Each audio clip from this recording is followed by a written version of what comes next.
Howdy folks, Vinny here. Put my camera on. Alright, little shrimp a little update.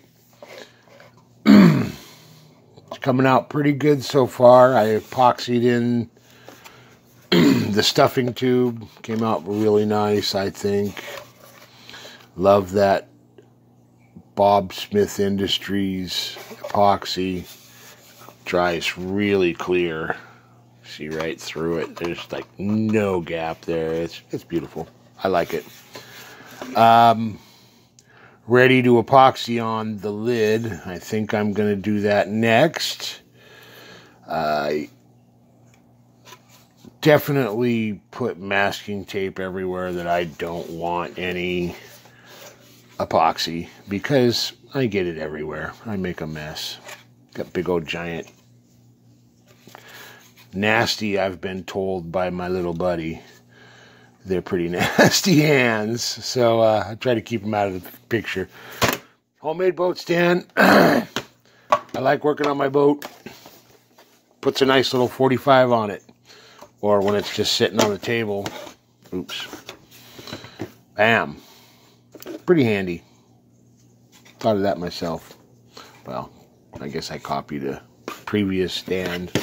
Not too hard to make a boat stand. Lid's ready to go, all epoxied on the inside. Got my padding in for my battery. It fits beautifully. And I'm pretty happy with the fit of that. Fits right down in the nose.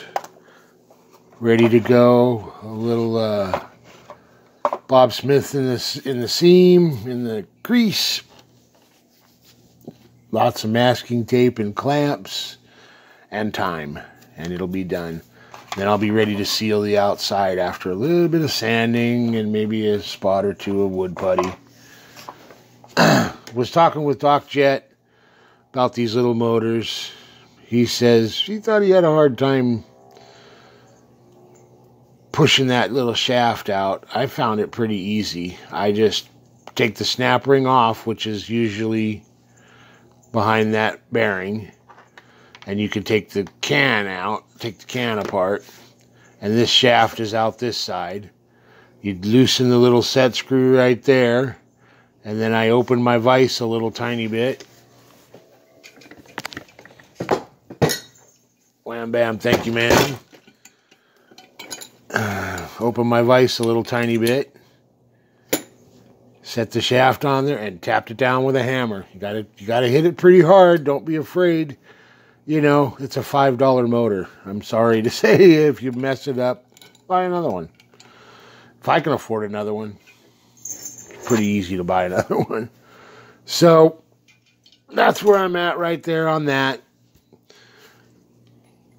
I need to hurry up and finish this so that I can get back on my Doc Jet stepper build. I'm going to use that motor, I think. It may work. I don't know. We're working on that. My first attempt was a miserable failure, and I got kind of discouraged. And still have all the parts. Still have all the wire foam cutting equipment that I made because I'm cheap. So that's my story, and I'm sticking to it. I'll let you know what happens with the rest of it. Late.